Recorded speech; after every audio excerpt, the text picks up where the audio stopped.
Interested in media coverage with over 80,000 podcast playbacks per month, along with automated outreach to thousands of customized targets to grow your revenue more efficiently? With over $8 billion in new sales pipeline growth delivered to our partners so far, we can help. Please reach out for more information. Hey everybody, welcome to Supply Chain Innovators. I am Michael Vincent.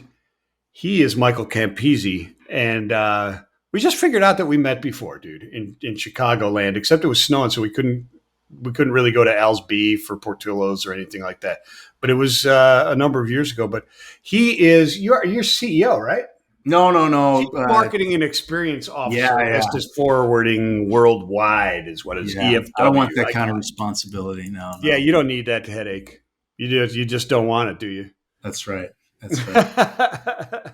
Yeah, we met. So how's it going, my long lost friend that we just discovered we knew each other? I know. I'm trying to think if that was pre-COVID. I think it was. Okay, here's where it was, and it was the November before COVID, because I came home from that and it was immediately sick.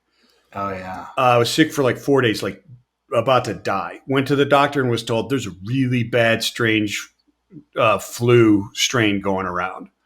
It took me about 3 weeks to get over it, and then boom, COVID hit. So yeah. Do you think you had it? Oh yeah, I'm for 100% sure, because I tested positive for it and I never was sick after that. Oh, I gotcha. Yeah. I've heard of people. I've heard people that think they had it that fall, and then I remember going to the SMC3 event that was in January or February actually of 2020, and it was beginning to kind of brew, and we were all, it was coronavirus. Nobody was calling it COVID yet, and we were all kind of just joking like, "Hey, this cures the coronavirus," and guys were drinking Coronas, and it was within 4 weeks, and boom, everything just shut down. It's crazy. Anyway, good. Yeah. It's been a minute. Crazy stuff. One last story. Monday, March, I'm in Atlanta, mode, 35,000 people, 60% of them from Asia, right? Drive back, say, hey, everything was great. People are all over the place. I'm going back tomorrow. We shut down that night. Yeah. That next morning, I was issued my essential paper so I could travel back and forth to work. It was crazy. That's right. Essential. Yeah, it was the whole Remember essential workers thing. My wife even got me a shirt that says I'm essential. Every now and then you ought to wear it just to remind her. I do. When she gets too out of control, I say, look, here it is. So what's going on at, do you prefer EFW or Estes Forwarding Worldwide? Well, it's either or. We around here at EFW because we're very familiar. But when you're out there in the market, we like to say we're very proud of the E in EFW. It's amazing to be associated with the mothership of Estes, and obviously just the door opening power and the stability. So yeah, but EFW around here. Yeah. Do people look at it and say, well, you just do LTL freight forwarding, or because Estes is, LTL behemoth, right? I mean, I've competed with Estes ever since I was alive. It feels like I've been in logistics for 36 years. So between EFW and Estes, it'll be 26 years for me in January. Nice. Which is crazy. And all with Estes. All with Estes. Or at least under the umbrella of Estes. Yeah, 22 with Estes and in various, number of capacities. And then the last 4 or so here at EFW, but all under the Estes umbrella. So you're an LTL freight dog is what you are. There's no question. Yeah.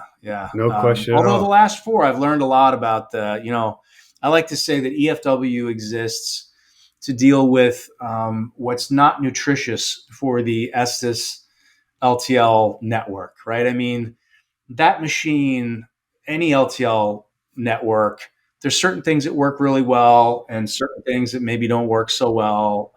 Good example, trade show freight. A lot of trade show freight just kind of falls into an LTL network and probably does okay. But if you're really going to manage your trade shows and kind of manage the whole schedule of events, and you want your stuff to get in, but also to get out, and all the things handled right, it helps to work with somebody that does that exclusively. So it's more nutritious for us on the EFW side than the Estes side. So that's an example. So we do a bunch of things that primarily on the non-asset side that Estes doesn't do. Yeah, and no, absolutely, I agree with it because we used to get.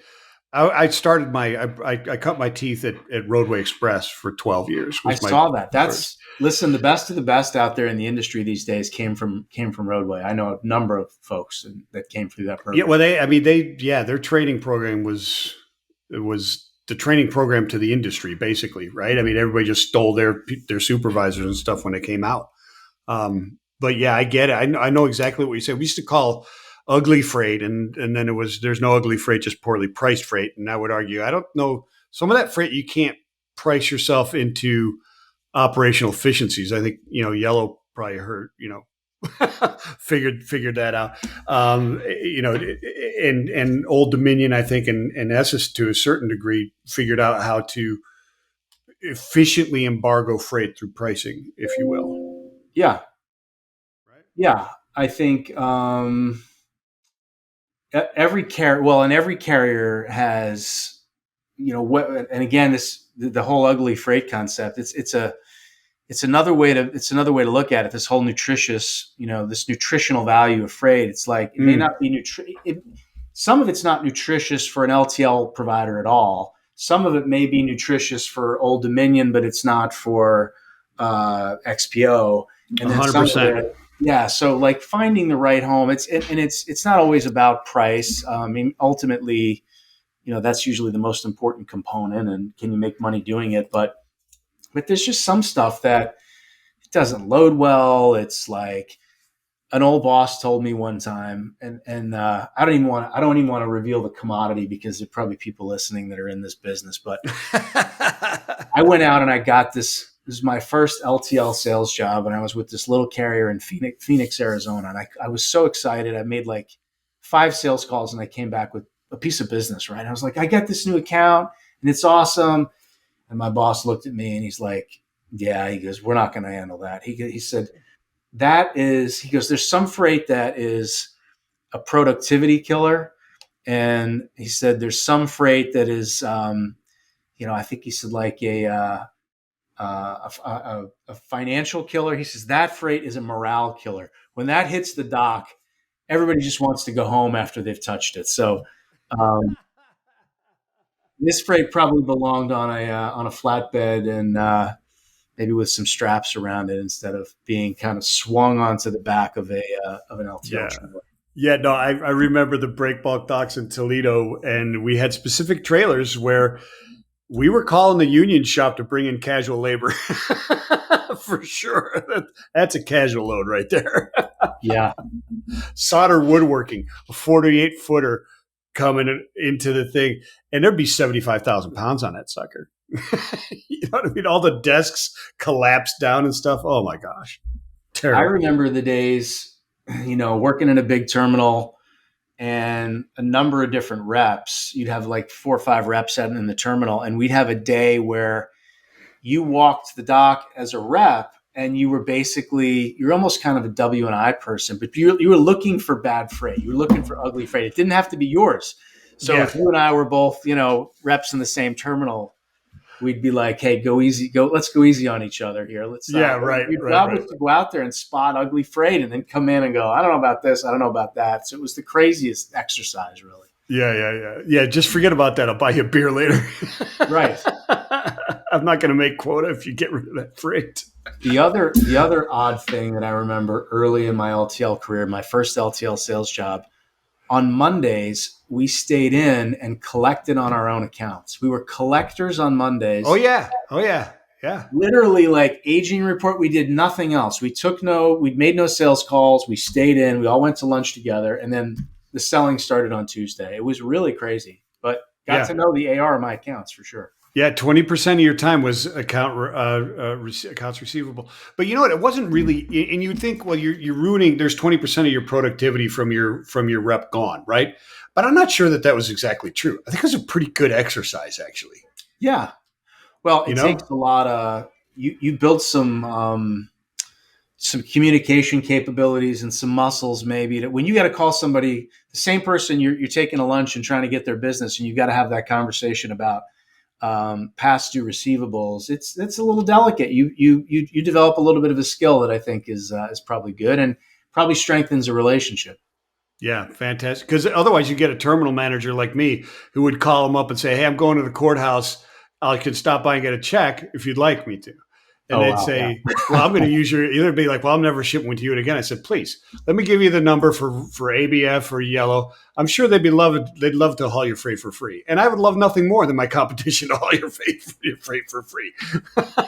yeah, it could be. I mean, I think the days of the collections hammer, it softened up a bit. I actually had It did. I mean, we're talking 80s, right? When it was, yeah, it was pretty rough. It was pretty rough business. But so what are you doing there? So, one of the things that was interesting in my most recent previous life in logistics, which was at Freightways, was bringing in a lot of data analysts, a lot of data PhDs, right? And systems PhDs and people like that. They didn't know freight, right? yeah. But also people that knew freight in order to be those liaisons and take the data, et cetera, and be able to make it ingestible and understandable to, the people or the potential clients and customers. And it amazed me how many of those people that came in that were freight experts didn't know what freight forwarding was. They thought, oh, you send a courier to customs, right? Is that forwarding? So, freight forwarding is everybody as much domestic as it is international, and probably maybe more so. Oh, yeah. Right? Yeah, So, we started. So, EFW now, Estes Forwarding Worldwide, came through a bit of an evolution. Started as Estes Air. Our CEO, Scott Fisher, was an LTL partner of ours he was with Lakeville Motor Express up in the upper Midwest, and he was a VP of sales, and got to a point where he came and pitched the Estes leadership team and said, "Hey, let's start a freight forwarding business under the Estes umbrella." And there's a lot of opportunity for primarily domestic expedited. And you had companies out there like Yellow had Yellow Exact Express, and Roadway, I think, had their version of that. I can't think of what it was. So the way we started, we had RGA, we had Roadway Global Air. That's right. Because under RSI, under Roadway Services, there was RPS, and then there was Viking Coles and those guys, and you had Roadway Global Air as well. Yeah. So there was a lot of that going around. And then of course you had like the Baxes, and you had these carriers that were already kind of in the space that were forwarders. And if you notice, they all had air in their titles, and that's gone now. Even for us, like Estes Air became EFW, and air has come out of even Forward Air right now is just Forward. I think air is still sticking around there, but the reality is, I think a lot of the expedited, we've gotten better at moving things on the ground. Sometimes air is a component of the move, but there's a lot. Ground expedited has become really, really. Yeah, a lot of it is ground air. Yeah, yeah. Right. A lot of air freight never hits the air. But we've kind of evolved. We are a freight forwarder. We're a domestic freight forwarder. We are an international freight forwarder, probably equal. We acquired a company last year called SBS, Superior Brokerage Services, out of Minneapolis. They've been around for a long time, and they were really, really strong, heavier on the international side, large, complex supply chain, kind of end to end, and some really interesting international capabilities. We were heavier on the domestic, lighter on the international, and they were the opposite, kind of fit together. And now we're a bit balanced. So still a forwarder in both capacities, domestic, international, air, ocean, but we're also in the warehousing business. We have over 7 million square feet of warehousing space. We bought a trade show division. It was a company out of Reading, Pennsylvania called Legacy Logistics that just specializes in that trade show stuff, really nutritious for them. They know what they're doing, and they kind of live almost in their own little space for us, and they're amazing. They're now EFW trade show. We're in the truckload brokerage space. We don't do a ton. We're not a huge truckload broker. We're never going to be, TQL Coyote. That's not really our thing, but that's a growing part of it. So I think what's happening in our business is all of these different modes out there. Asset LTL carriers are becoming third-party logistics companies. LTL 3PLs are becoming truckload 3PLs. Truckload 3PLs are becoming LTL 3PLs. Everybody's kind of pushing into the middle. Sort of what happened in financial services a number of years ago when you had banks and insurance companies and stock brokerage houses, and then Yeah. eventually they're all just like financial services companies. And I think so it's Yeah. hard to slap a label on what we are because we're all of those things. As a Yeah. marketer, people say, well, who's your top competitor? It's like, well, I don't know. In Depends on which warehousing, vertical you're talking about, right? yeah, it's all over the place. Who's the top competitor to Wells Fargo or to Bank of America? Well, Bank of America has Merrill Lynch now too. So do you think of a bank or do you think of a brokerage? So I think we're going through that same evolution, and it's a lot of fun because we're technology's enabling it, and we're knitting together all this stuff that I think allows customers to just find it's going to be easier to do business in our business, not just with us, but in the industry, I think for customers in the future. Yeah, it's interesting because it seems like it's a natural progression, but it's a natural progression, like you said, that has been enabled through technology, right? Because if it was all asset based, it would still all be separate, Right. right? Yeah. Because LTL does not mix with truckload. No, not well. Just doesn't. I mean, technically, they're truckloads from terminal to terminal, right, on the line haul portion, but not really, right? Right? Do you think that the LTL um, pedigree gives you an advantage in overall in the freight forwarding in that category?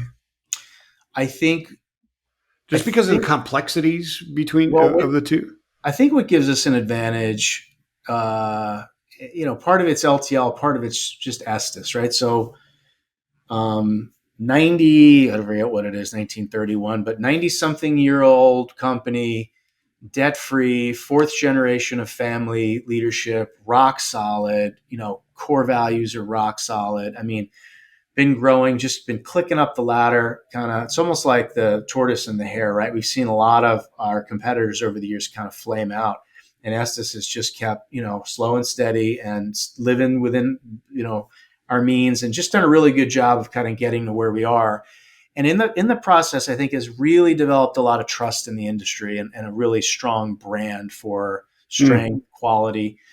So there's this financial stability that as a non-asset player, a lot in our space, there's a lot of private equity, and there's a lot of there's a lot of companies that aren't as well capitalized. So being connected to the rock of Estes in that way is huge for us. And then the network, yeah, I mean, access to that LTL network is a bit of a special superpower that we've got. That's really cool because it's not just there might be other companies that have access to the Estes network, but they don't have. We've been in business 20 years at EFW. They don't have that 20-year relationship of working with all those terminal managers and working with all those RVPs and really understanding how the network functions and what's nutritious and where and when. And so we are able to, I think, leverage that and sort of play that instrument. No pun intended there in your background. Play that instrument probably better than somebody else could if they were just coming in from the outside and accessing the network. So I think a lot of advantages for sure. And then of course there's a sales organization over there that is very kind to us. It's much larger than ours. We have to earn our way. We don't have the right to just say, "Hey, Estes sales people, we're going to come ride with you." We have to. It's a trusted relationship, and they're an amazing channel partner, and it's a great relationship. So I Yeah. love the advantages of it. Yeah. When I look at what is, this explosion of new technology, right, and the promise of AI and the BS and the hype of AI, if, for that matter, but when you look at the specifically the TMSs that are offered, right, and the technology that it takes to run an EFW, right, internally, it seems that there would be an advantage to be able to link all of those different solutions um, through an intelligent sort of technology that could embed inside even an ERP system with people. Do you see that? Yeah. So you're kind of hitting a gong there. That's a pretty hot topic right now around here. The story I tell is if you're a dentist, you're one of however many hundreds of thousands of dentists in the U.S. Let's just say the world. There are 5 or 7 solid software companies that'll come in and sell you an operating system that wraps around the whole experience from appointment setting to like patient is happy and paying the bill and everything in between, allows you to do it all. Nobody writes that for our industry, right? It just doesn't really exist. And so then you have to decide, all right, do we try to build it? And that's just a crazy thing to try to tackle, is to create and write this like literally develop all your own software. Some try. If you're big enough, I guess you can try it, or at least try it in pieces of the business. LTL still has the AS400, which was kind of written. It sort of did that many years ago, and it's hanging around, but companies are trying to get out of it. But you're left with a bunch of best of breeds that really, it's like, okay, let's intentionally design the quilt of all these solutions. Not let it grow like Frankenstein's monster, but literally with intentionality, design how it's all going to fit together, how the information is going to flow, map everything the right way, and then keep your data over here in a way that you can aggregate it and you can kind of carve it up and get to it in a consolidated way. And then almost have another layer that allows you to present it to, whether it's your people, your employees, or your customers, or your vendors. So a lot of us are going through that right now. And you mentioned ERP. I'm familiar with, you mentioned ERP. I'm familiar with a number of the TMSs that are kind of coming out, and a really exciting one that's kind of just launching. And but even the guys at at My Carrier, I mean, they've built where you can operate their functionality from right within your ERP. You never even have to leave it. Like you can. So yeah, I think everybody's trying to figure that out. How do they take all of their Lego sets, and even though this one's Legos and this one's Lincoln Logs and this one's something else, and stick Lincoln together, Logs, bro. I'm dating myself a little bit, right? That's a ways back. Oh, Tinker yeah. Toys. How about Tinker Tinker Toys? Toy. I remember those. There you go. And putting them together so that it all plays nice together, and you effectively end up with this operating system that when you look at it, you go, this works as well as somebody would have designed. But I got to tell you, it's a wild journey. I mean, we're on it. It's hard. We're making a lot of investments, and we're excited about where it's going to lead us. But I mean, everything from CRM to all the TMSs to WMSs to ERP, it's all got to fit together. And then you got to be able to build these beautiful dashboards that, to sum it all up at the executive and management level. See, now that's the fun part. That's the fun part, is the interface. That I love that part of it. The rest of it's a pain in the butt. But and a lot of whiteboarding sessions, right? And a lot of this goes here and that goes there and all that kind of stuff. But so you guys kind of going through that process right now. We are, yeah. Yeah. So I think Patton said, plans are worthless, but the process of going through the plans is invaluable. I think the process of planning is incredibly is incredibly valuable. Are you finding that as you guys are going through this? I mean, you discover things about and learn things about your own organization. You're like, that's interesting. We should change that right now. Absolutely. I mean, anytime you kind of you open that closet, you take the lid off the thing, and you so like, all right, let's take a look at this and see. You learn a whole bunch of stuff. I Right. mean, we're Right. just a little micro version of that right now. Is just meeting with my customer experience team, and we're talking about kind of our phone tree, right? Everybody's most exciting things to interact with on a daily basis is somebody's like IVR system. But you want to make sure it's pointing everybody to the right direction. When you get in there and we start looking at things, we're like, this goes where, and this goes, and do these guys even want that? And it's all a big can of worms. So I think, yes, in the planning process, and as you begin to kind of, get the things out on the table to begin to study where you're headed, you often realize maybe the job's a little bigger than you thought, and that's okay. I mean, you're trying to. What I try to do is, if I think about like the customer journey, over here there's a customer who's thinking about shipping something, and over here is that customer has happily paid the bill and is going to do it again. That whole process of all the things in between it's massive, right? It's Yes. quoting and it's websites and it's UIs and it's invoicing.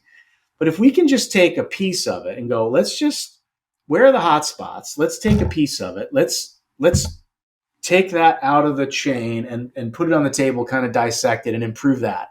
And then let's come back and do another one, That's kind of how we approach a little bit of that, some of those, that intentional design, like customer journey design. And a lot of it's technology. You get into it and it's a tech project.